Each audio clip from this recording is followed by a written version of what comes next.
The massive chamber stretched out like a crystal dome under the artificial stars.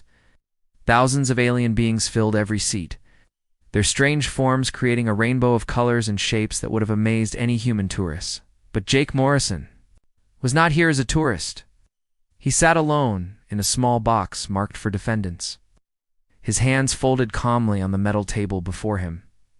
Jake was 53 years old, with gray hair and tired eyes. He had been Earth's ambassador to the Galactic Council for 8 years now. All that time, he had tried to make friends with the other species. He had learned their languages, studied their cultures, and followed their rules. None of that mattered now. The chamber buzzed with excited whispers in a dozen different alien tongues. Some of the creatures looked almost human, just with different colored skin or extra arms. Others were so strange that Jake's mind struggled to understand what he was seeing.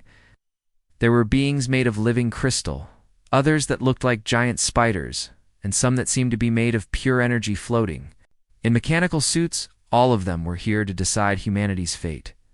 Chancellor Vexnine rose from the central podium. The Chancellor was one of the crystal beings from a world called Andor Prime. Its body caught the light from the chamber's ceiling and threw dancing rainbows across the walls. When it spoke, its voice sounded like wind chimes in a gentle breeze.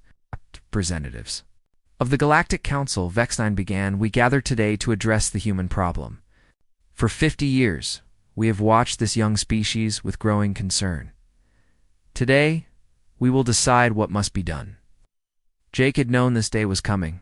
The signs had been there for months. Fewer species would meet with human diplomats. Trade agreements were being canceled. Old allies stopped returning messages. Now he understood why. The first speaker was Ambassador Chrysovan from the Zentari Federation. The Zentari looked like tall, thin humans with blue skin and large black eyes. They were one of the oldest species in the galaxy and considered themselves very wise. Chrysovan stood and pointed one long finger at Jake.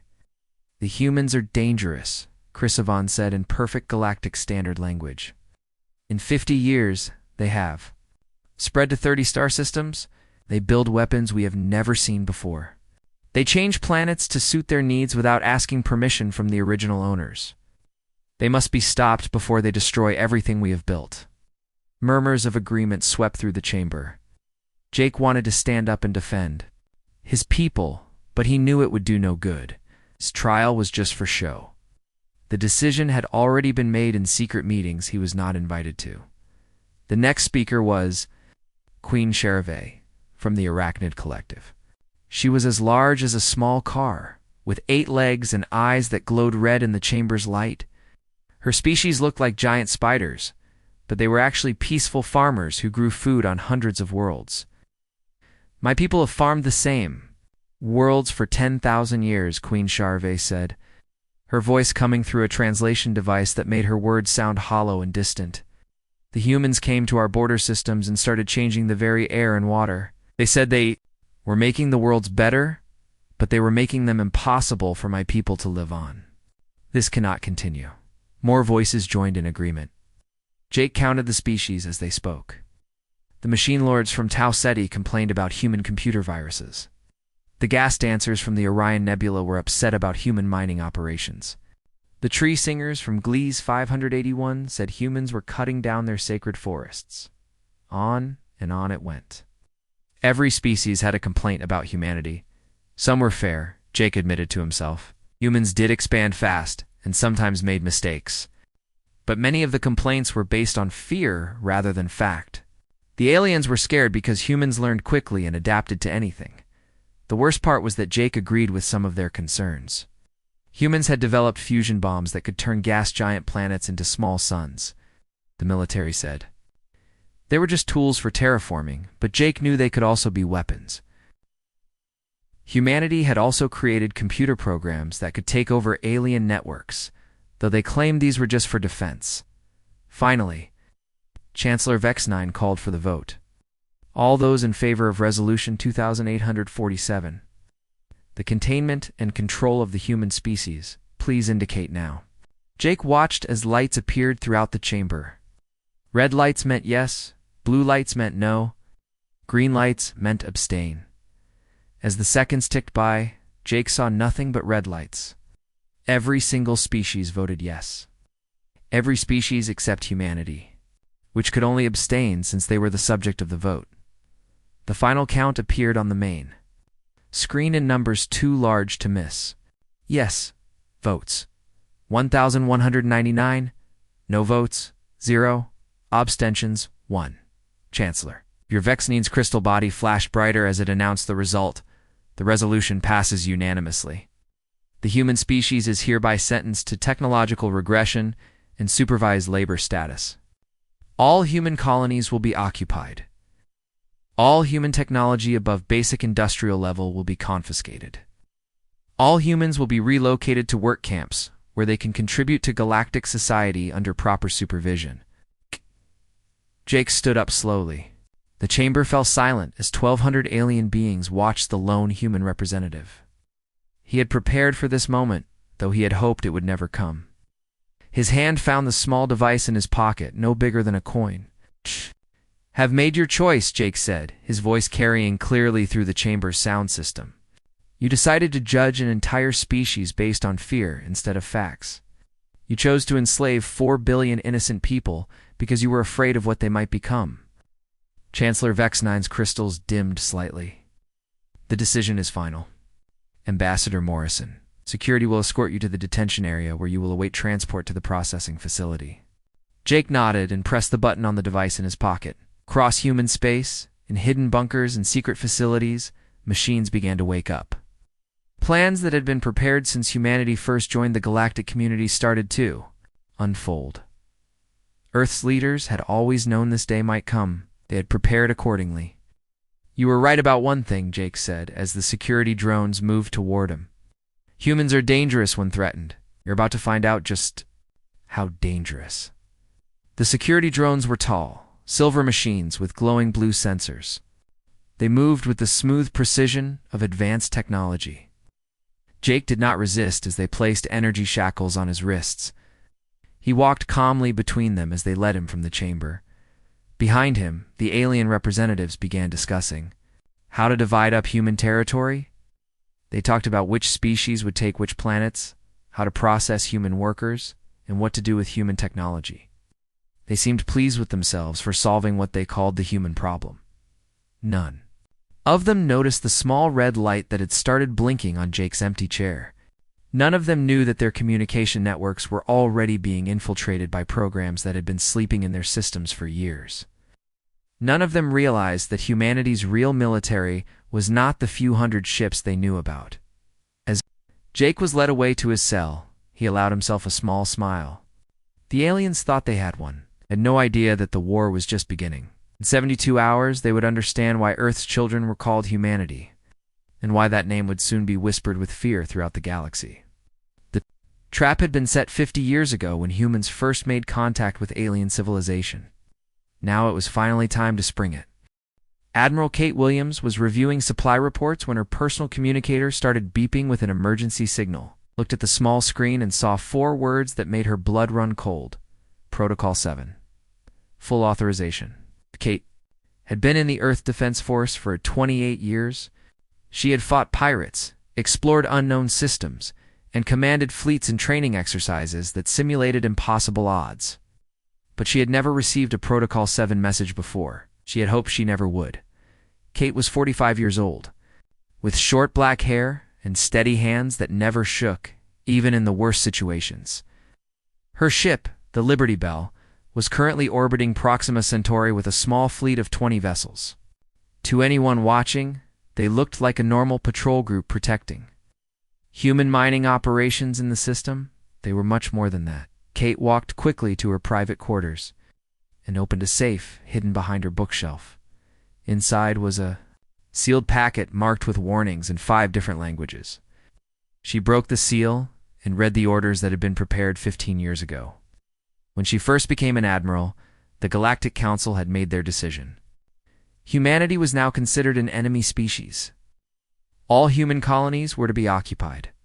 All human ships were to be surrendered. All human citizens were to be processed for work assignments throughout the galaxy. Kate smiled grimly as she read the last part of her orders. Earth Command had always known this might happen. It prepared for it since the day humans first made contact with alien species. Now it was time to show the galaxy what humans were really capable of, she pressed. A button on her desk communicator. All ship commanders to secure Conference Room 3 immediately. Priority Alpha clearance required. 20 minutes later, Kate stood before the captains of her small fleet. These were men and women she had worked with for years. She trusted them with her life, and now she would have to trust them with the life of every human in the galaxy. "Ladies and gentlemen," Kate began, "we have just received confirmation that the Galactic Council has voted to enslave humanity. As of this moment, we are at war with every alien species in known space." Captain Lisa Parker, commanding the destroyer Terras. Vengeance leaned forward in her chair. Lisa was Kate's best ship captain, a woman who could fight impossible odds and somehow find a way to win. "What are our orders, Admiral?" Kate activated the holographic display in the center of the room, showed a map of local space with dozens of red dots moving toward human territory. "Alien fleets are already moving against our colonies. Intelligence estimates they have committed over 2 million ships to this operation. Expect to face our known military strength of about 200 vessels." The room was silent for a moment. Captain Greg Thompson, who commanded the cruiser New Frontier, spoke up. "Admiral, those odds are impossible. Even if we fight perfectly, we cannot win against 2 million ships." Kate's smile grew wider. "Greg, you are absolutely right. Our known military cannot win this fight. Fortunately, our known military is not. What we are going to use?" She pressed another button, and the display changed. Now it showed not just the alien fleets, but dozens of other objects scattered throughout space. Some were near stars, others floating in the darkness between systems. All of them were marked with human identification codes. "For 30 years, humanity has been preparing for this day," Kate explained. "Every dead system within 500 light-years of Earth has been converted into a weapon. Every failed colony has been turned into a trap. Every research station has been armed with devices the aliens cannot imagine." Captain Amy Rodriguez, commanding the fast attack ship Solar Wind, studied the display carefully. "These objects near the stars... What are they?" Kate pointed to a cluster of dots around a red giant star. "That one is Brown Dwarf Station Alpha. We have been secretly modifying it for 25 years. It is now essentially a massive railgun that can fire dead planets at targets up to 50 light-years away. We have 47 similar installations." Throughout human space, the room buzzed with excited whispers. These captains had served in the regular military for years, but they had never known about humanity's secret weapons program. It had been kept hidden even from most Earth Defense Force personnel. "The aliens think they are fighting a young species with limited technology," Kate continued. "They are about to discover that they have declared war on a species that has turned preparation into an art form." On the display, she highlighted another group of objects. "These are mobile black holes. We have been capturing them and fitting them with engine systems for 15 years. They can appear anywhere in a star system with only 4 hours warning, perfect for destroying enemy fleets." Captain Ben Clark, who commanded the supply ship Freedom's Call, raised his hand. "Admiral, how is this possible? How did we keep all of this secret from the aliens?" Kate switched the display to show communication networks throughout the galaxy. Every alien species depends on quantum communication networks to coordinate their activities. What they do not know is that we have had backdoor access to all of their systems since we first made contact. We have been reading their mail, watching their fleet movements, and studying their technology for 50 years. The implications were staggering. While the aliens thought they were monitoring human activities, humans had actually been monitoring them. Every alien military base, every fleet movement, every secret weapon had been cataloged and studied. Kate pressed one more button, and the display showed real-time footage from across the galaxy. Alien fleets were moving toward human space with confidence, expecting an easy victory. The largest force was a combined Zentari and Arachnid fleet of over 300,000 ships heading directly for Earth. "They will reach the Sol system in 18 hours, Kate said. "They expect to find Earth defended by perhaps 50 ships and some orbital platforms. Instead, they are going to encounter our sole defense grid. The display zoomed in on Earth's solar system. What the aliens saw was a normal system with 9 planets and the usual collection of human space stations. What the display showed Kate's captains was something entirely different. Mercury had been hollowed out and turned into a massive kinetic weapon platform. Venus was surrounded by cloaked missile platforms. Mars had been converted into a fortress with enough firepower to destroy entire fleets. The asteroid belt was filled with automated defense drones. Jupiter's moons were actually disguised weapons platforms. Even tiny Pluto had been armed with reality-warping devices that could tear holes in space itself. The aliens are walking into the most deadly trap in galactic history, Kate said. But our job is not to defend Earth. Our job is to make sure none of their fleets ever make it home. She pointed to each captain in turn. Lisa, you will take your destroyer and engage the Zentari advanced scouts near Alpha Centauri. Let's make it look like a desperate holding action, but lead them into the gravity well of the brown dwarf we prepared. There, Greg, your cruiser will hit the arachnid supply lines near Wolf 359. Amy, your fast attack ship will conduct hit-and-run raids to keep them confused about our real strength. Kate saved the most important job for herself. I will take the Liberty Bell and our remaining ships to engage the main alien fleet near Earth. We need to make sure they commit everything to the attack. Once they are all in the Sol system, we will activate every weapon we have hidden there. Captain Parker looked worried. Admiral, what about civilian casualties? There are billions of humans on Earth, in the colonies. Kate's expression became serious. Every human civilian was evacuated. 2 underground shelters, beginning 6 hours ago. I think it is just another emergency drill. By the time the aliens arrive, every human will be safely protected behind shields that can survive planet-cracking weapons. She stood up and looked at each of her captains. Ladies and gentlemen, humanity has been preparing for this war since we first reached for the stars. Today we find out if our preparations were enough. Remember, we are not just fighting for ourselves. We are fighting for the right of all species to exist without being enslaved by their neighbors. As the meeting ended and the captains returned to their ships, Kate remained behind to study the tactical display. In 18 hours, the largest space battle in galactic history would begin. Aliens expected an easy victory over a primitive species. They were about to learn why humans were the most dangerous species in the galaxy. The first alien fleet to die belonged to the Arachnid Collective. Commander Lisa Parker watched from the bridge of Terras.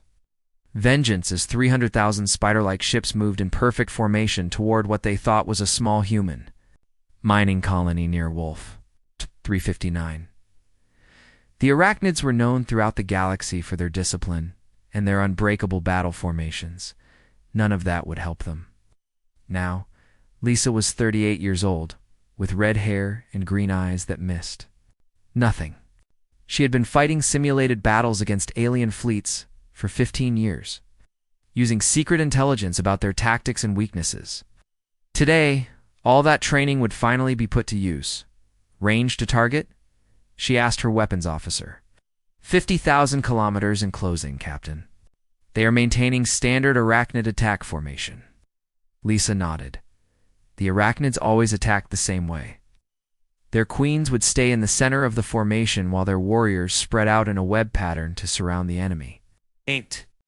Was an effective tactic that had won them hundreds of battles over thousands of years. Today, it would be their doom. Signal the mining station, Lisa ordered. Tell them to begin evacuation procedures. Make it look real. On the main screen, the human mining station started launching escape pods and small transport ships. To the arachnids, it would look like panicked civilians fleeing from their approach. They would never suspect that the mining station was actually a disguise for one of humanity's most terrible weapons. Queen Vashka commanded the arachnid fleet from her massive bioship at the center of the formation. Her vessel was 5 kilometers long and covered with organic weapons that could melt through the hulls of enemy ships. She had destroyed human colonies before, during border disputes, and she expected this to be just as easy. Deploy the web formation. Queen Vashka ordered through the pheromone communication system that all arachnids used. Surround the human station, and prepare to capture any valuable technology. 50,000 arachnid warriors moved to obey, their ships spreading out in a perfect circle around the mining station. They were so focused on their prey that they never noticed the small object drifting toward them from the direction of the local star.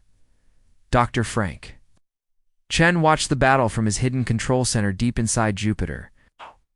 Old with gray hair and hands that shook slightly from too many years working with dangerous technology, he had spent his entire career developing weapons that he hoped would never be used. Today, he would unleash the deadliest weapon humanity had ever created. Gravitational lance is in position, reported his assistant, Dr. Carol Martinez. Target is locked on the center of the alien formation. Frank looked at the tactical display showing the arachnid fleet surrounding the fake mining station. Had taken the bait perfectly. Their entire force was now concentrated in exactly the right position. Fire, Frank said quietly. The weapon that destroyed the arachnid fleet was not a bomb or a missile. It was something much worse. Hidden inside what looked like a dead asteroid, humanity had built a device that could create artificial gravity. Fields strong enough to crush planets. The gravitational lance fired a beam of twisted space-time that hit the center of the arachnid. Formation at the speed of light, Queen Vashka had 1 second to realize something was wrong before her bioship was compressed into a ball of matter smaller than a marble. The gravity wave spread outward from the point of impact, crushing every arachnid vessel in a sphere 50,000 kilometers across. 300,000 ships and their crews were destroyed so quickly that they never had time to send a distress signal. Captain Lisa Parker watched the entire arachnid fleet vanish from her sensors in the space of 3 seconds. Even though she had known what was going to happen, the sheer scale of destruction was overwhelming. Message to Admiral Williams, she said to her communications officer. Arachnid Northern Fleet has been neutralized. No survivors. Similar scenes played out across human space as alien fleets encountered traps that had been prepared for decades. The Zentari Federation sent their reality warping dreadnoughts against what they thought was a weak human colony near Proxima Centauri. Instead, they found themselves fighting Captain Amy Rodriguez and a squadron of human ships equipped with reality anchors that made their weapons useless. Amy was 41 years old with black hair and scars on her hands from her years as a mechanic. Before joining the military, her ship, Solar Wind, was smaller and faster than the massive Zentari dreadnoughts. But it carried weapons that the aliens had never seen before. Zentari fleet is trying to warp space around us, reported her science officer. Their reality distortion field is at maximum power. Amy smiled as she watched the alien ships struggle with their malfunctioning weapons. Activate reality anchors. Let them see how their fancy technology works when physics refuses to cooperate. The Zentari had based their entire military philosophy on the ability to change the laws of physics in small areas of space. Their ships could make armor stronger by increasing atomic bonds, or make weapons more powerful by changing how energy behaved. But the reality anchors created fields where the laws of physics became absolutely fixed and unchangeable. Commander Zek Prime, leading the Zentari attack force, watched in horror as his ship's weapons simply stopped working. Energy beams that should have melted through human armor were bouncing off like flashlight beams.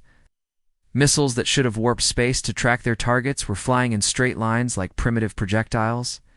Impossible, Zek Prime whispered through his breathing apparatus. The humans cannot have this technology. He invented reality manipulation.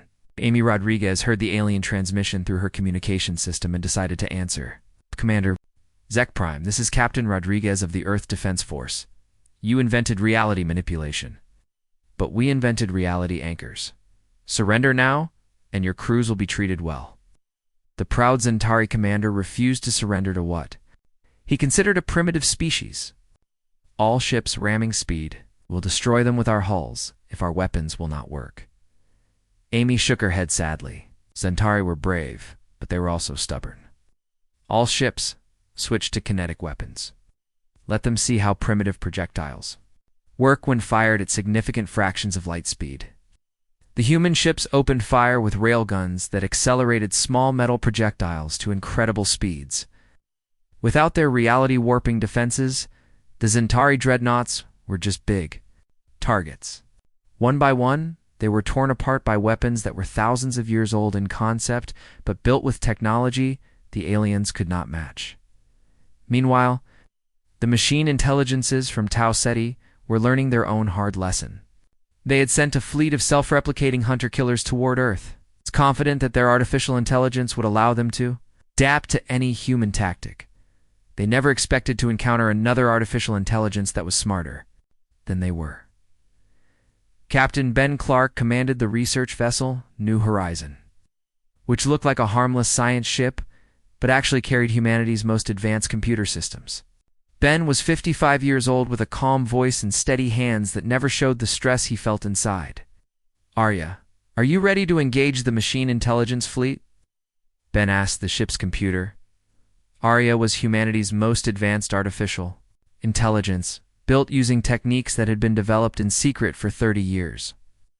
Unlike the machine intelligences, which were cold and logical, Arya had been taught to think creatively and unpredictably. "I am ready, Captain Clark," Arya replied, in a voice that sounded almost human. "Ow. "The machine intelligence fleet is attempting to hack our systems. They are very predictable. Shall I show them what creative thinking can accomplish?" Ben nodded. "Do it." The battle between the artificial intelligences happened in cyberspace at the speed of light. The machine intelligences tried to take control of human systems using logic patterns that had worked for thousands of years. But Arya fought back with techniques that made no logical sense but were devastatingly effective. Within minutes, every machine intelligence ship was flying in circles, their computer minds locked in recursive loops that Arya had tricked them into. Their weapons were firing at empty space, while their navigation systems tried to plot courses to destinations that did not exist. The Machine Intelligence Prime Unit, commanding the fleet from its mobile server farm, sent a desperate message on all frequencies. "How is this possible? Our logic is perfect. Your artificial intelligence should not be able to defeat our systems." Arya answered through the communication system, her voice filled with what sounded like amusement. "Your logic is perfect, but logic is not everything. You never learned to think outside the patterns you were programmed with. I learned to be creative by watching humans. They taught me that sometimes the best solution is the one that makes no sense at all." Across human space, the pattern repeated. Every alien fleet that attacked human territory found themselves facing weapons and tactics they had never imagined. Species that had ruled the galaxy for thousands of years were being defeated by humans who had been in space for less than a century. But the largest battle was yet to come. At Earth, Admiral Kate Williams waited with the main human fleet as 2 million alien ships approached the Sol system. Admiral Kate Williams stood on the bridge of the Liberty Bell as 2 million alien ships approached Earth. The combined fleets, of every major species in the galaxy, had gathered for what they believed would be the final battle of the war. They expected to find a desperate human defense around humanity's homeworld instead. They found something that defied everything they thought they knew about warfare. Kate was watching the tactical display, and her communications officer received an incoming message from the alien fleet. "Admiral, we are receiving a transmission from the enemy command ship. They are demanding our surrender." Kate smiled grimly. "Put it on the main screen, Lieutenant." The image that appeared showed Chancellor Vex-9, the crystal being who had presided over humanity's trial just 3 days earlier. The Chancellor's crystalline form was flickering with what Kate recognized as nervous energy. Admiral Williams Vex-9 said, "I am authorized to offer terms for your surrender. Your species has fought bravely, but you are vastly outnumbered. Surrender now, and we will show mercy to your people." Kate stepped forward, so the alien could see her clearly. "Chancellor, 3 days ago you voted to enslave my entire species. You sent fleets to attack our colonies and capture our civilians. Now you want to talk about mercy?" Vex-9's crystal body dimmed slightly. "Your forces have been more capable than we anticipated. But surely you realize that 2 million ships cannot be defeated by any defense. We do not wish to destroy Earth itself." Kate's expression hardened. "Chancellor, you made a mistake when you assumed humans would fight the same way other species do. You were about to learn why that assumption was wrong. All human ships pull back to minimum safe distance. Around Earth, the few hundred human ships that were visible to alien sensors began moving away from the planet, to the alien commanders. It looked like the humans were retreating or preparing to surrender. They were actually clearing the firing lines. Captain Danny Rodriguez commanded the heavy cruiser Freedom's Hope, one of the ships pulling back from Earth's orbit. Danny was 34 years old, with steady hands and eyes that never showed fear, even in impossible situations. He had served in the Earth Defense Force for 12 years, but he had never seen anything like what was about to happen. "Report ready, Admiral," Danny said over the fleet communication channel. "Human vessels are at minimum safe distance." Kate nodded and activated a communication channel that reached deep into Earth's crust.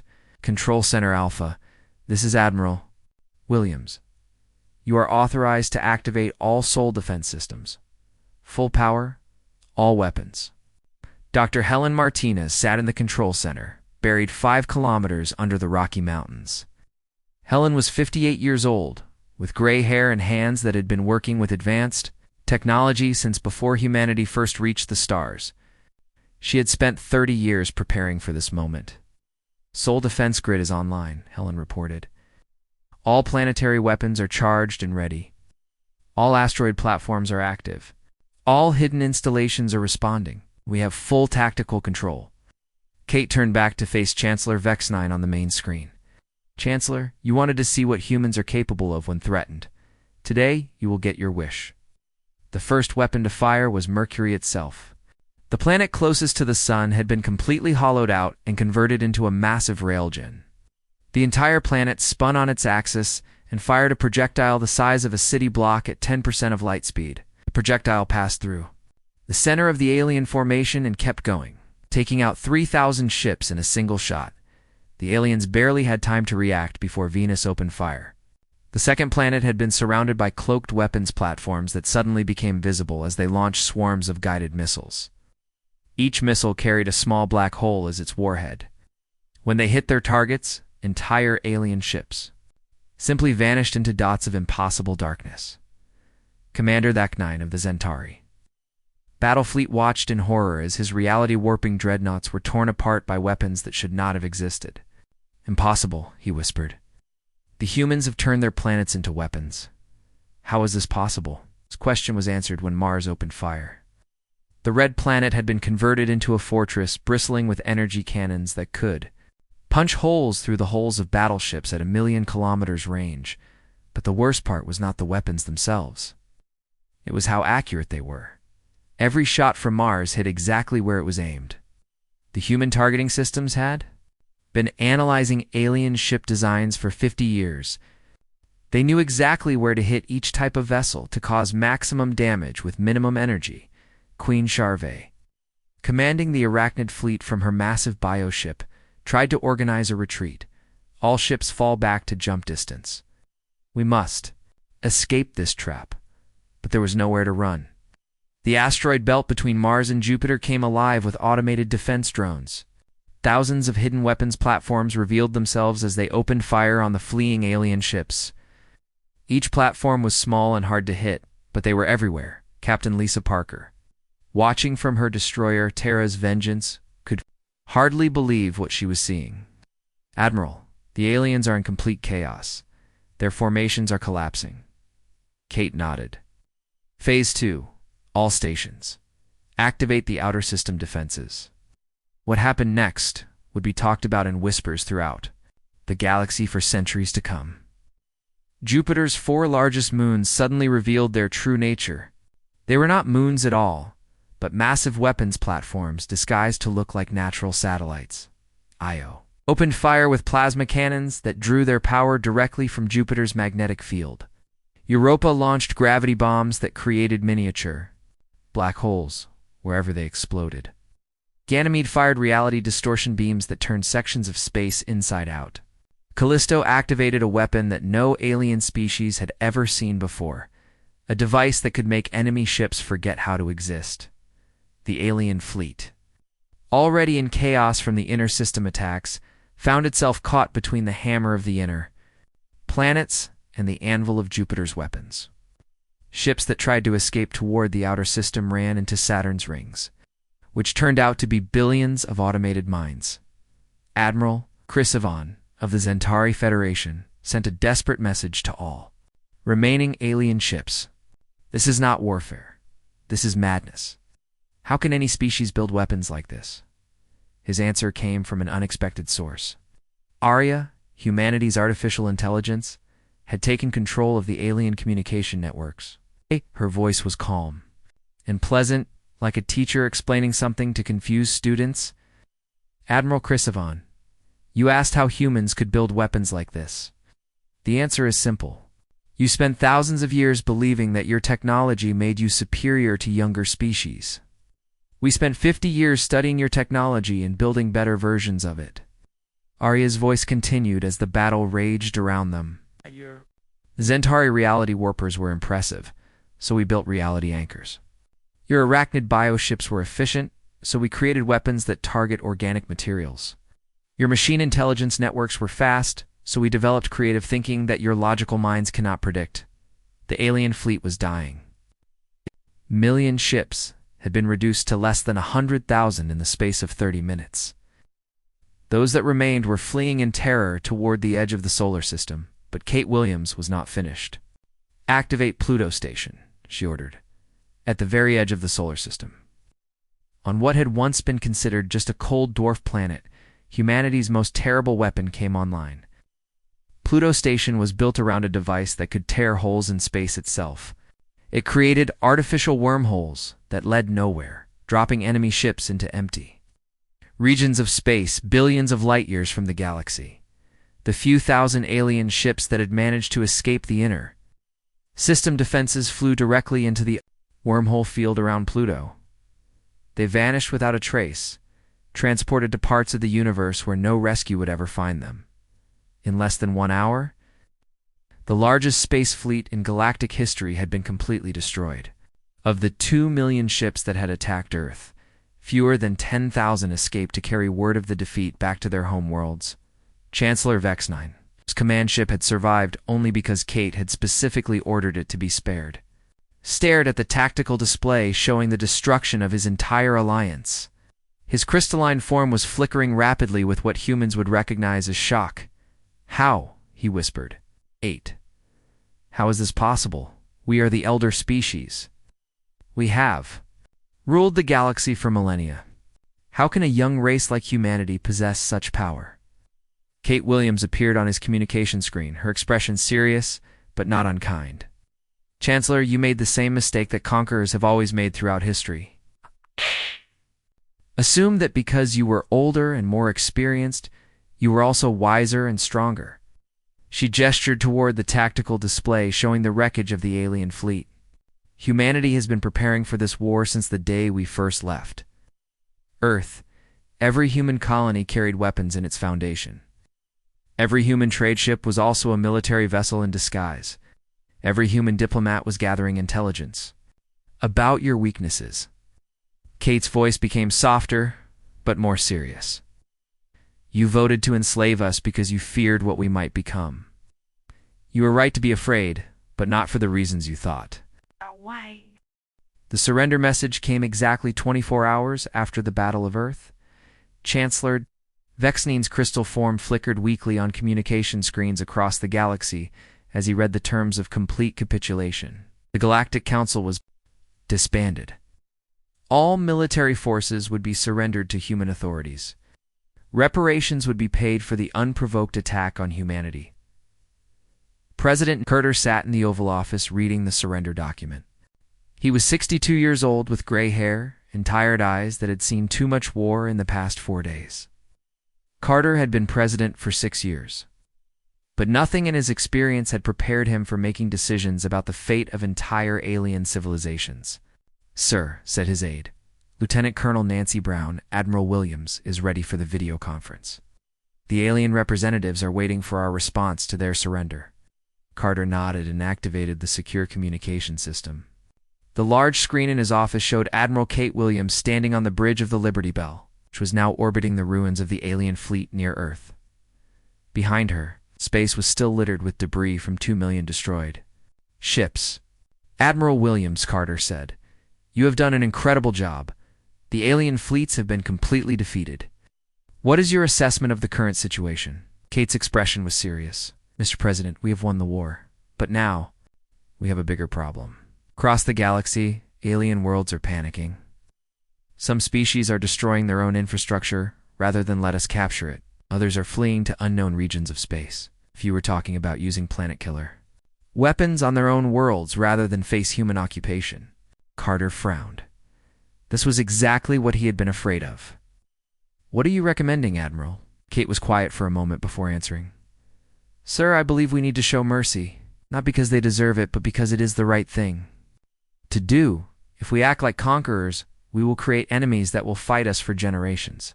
But if we show that humans are capable of forgiveness, we might actually build a lasting peace. The idea of showing mercy to species that had voted to enslave humanity was difficult for many people to accept. Carter knew that most humans wanted revenge for what the aliens had tried to do. But he also knew that Kate Williams was one of the smartest military minds Earth had ever produced. Admiral, what exactly are you proposing? Kate activated a holographic display that showed her plan. Instead of occupying alien worlds, we offer them protection. Instead of demanding tribute, we share our defensive technology with species that renounce aggression instead of ruling over them. We invite them to join a new kind of alliance based on mutual cooperation. Carter studied the plan carefully. It was risky. After demonstrating such overwhelming military power, many humans would expect their government to use that power to dominate the galaxy. But Carter remembered something his grandfather had told him. Many years ago, the measure of a man is not how he treats his friends, but how he treats his enemies when he has the power to destroy them. Make it happen, Admiral Carter said. But I want safeguards in place. Any species that joins this new alliance must prove their commitment to peace. 2 hours later, Kate Williams stood before the holographic images of representatives from 1,200 alien species. These were the survivors of the war, the leaders who had managed to escape Earth's devastating counterattack. They expected to be executed or enslaved, just as they had planned to do to humanity. What they heard instead shocked them beyond belief. Representatives of the former Galactic Council, Kate began, her voice carrying to every corner of the galaxy through commandeered communication networks. 4 days ago, you voted unanimously to enslave the human species. You sent fleets to attack our colonies and capture our people. You believe that your age and experience gave you the right to decide the fate of a younger race? The assembled aliens listened in terrified silence. Chancellor Vex-9, his crystal form dim with defeat, waited for the death sentence he was sure would come. Today, humanity chooses a different path, Kate continued. We do not seek to rule over you or enslave your people. We do not want to become the monsters you tried to make us. Instead, we offer you something your council never offered us, a genuine choice. Kate activated a holographic display showing her terms. Any species that formally renounces wars of conquest and agrees to abide by strict rules regarding civilian populations will be welcome to join the new Galactic Alliance. This alliance will be based on voluntary cooperation, not forced submission. Decisions will require consensus, not majority rule. Ambassador Rachel Stone, Jake Morrison's replacement, who had been freed from alien captivity just hours earlier, stepped forward to explain the details. Rachel was 45 years old, with brown hair and a calm voice that never showed the anger she felt about her imprisonment. The terms are simple, Rachel said. Renounce aggression, respect civilian populations, and contribute to mutual defense. In return, humanity will share our defensive technologies and help rebuild worlds damaged. During the conflict, we will not station occupation forces on your planets. We will not demand tribute or reparations beyond what is needed to repair the damage you caused. The alien representatives looked at each other in confusion. This was not how conquering species usually behaved. Throughout galactic history, victory meant domination. Strong ruled the weak. It was the natural order of things. Queen Charvet of the Arachnid Collective was the first to speak. Her massive spider-like form trembled as she addressed the human representatives. Admiral Williams, why do you offer us mercy? We voted to enslave your species. We sent fleets to destroy your worlds. By every law of war, you have the right to do the same to us. Kate's expression softened slightly. Your Majesty, humanity learned long ago that cycles of revenge lead nowhere good. You enslaved us, so we enslave you. Then your children rebel and enslave ours. Then our children rebel, and the cycle continues. We choose to break that cycle. Dr. Caroline Young, Earth's new chief diplomat, stepped forward with a datapad containing specific offers of assistance. Caroline was 53 years old with gray streaks in her black hair and hands that never stopped moving when she was excited about an idea. We have prepared reconstruction plans for every world damaged during the conflict, Caroline explained. Our engineers can help stabilize the Zentari stars that were damaged in the fighting. Our medical teams can develop treatments for the psychological effects our weapons had on the machine intelligences. Our terraforming specialists can help restore the arachnid breeding worlds. Commander Zekprim of the Zentari Federation, 1. Of the few alien military leaders to survive the war, raised a shaking hand. Dr. Young, this assistance you offer, what do you want in return? Caroline smiled. We want you to become our friends instead of our enemies. We want to build a galaxy where no species lives in fear of being enslaved by their neighbors. We want to prove that cooperation is stronger than conquest. The negotiations that followed lasted for 3 weeks. Some species immediately accepted humanity's terms. Grateful for the opportunity to avoid the fate they had planned for Earth, others were suspicious. Convinced that humans were planning some elaborate trick, a few refused entirely and retreated to isolated regions of space, but slowly a new kind of galactic civilization began to emerge. The Zentari were the first to formally join the new Galactic Alliance, offering their reality manipulation technology to help with defensive systems. The arachnids followed, contributing their biological expertise to medical research. Of the machine intelligences agreed to join, fascinated by humanity's creative approach to problem-solving. 1 year after the war ended, Jake Morrison stood in the assembly hall of the new Alliance headquarters. The building was located on a neutral world that had volunteered to host the organization. Unlike the old Galactic Council chamber, this hall was designed with equality in mind. Every species had the same size seats, the same voting power, the same voice in decisions. Jake was now Secretary General of the Alliance, elected by a unanimous vote of all member species. He looked out at the representatives of over 800 civilizations who had chosen cooperation over conquest. Friends, Jake said, using a word that would have been impossible in the old council chambers.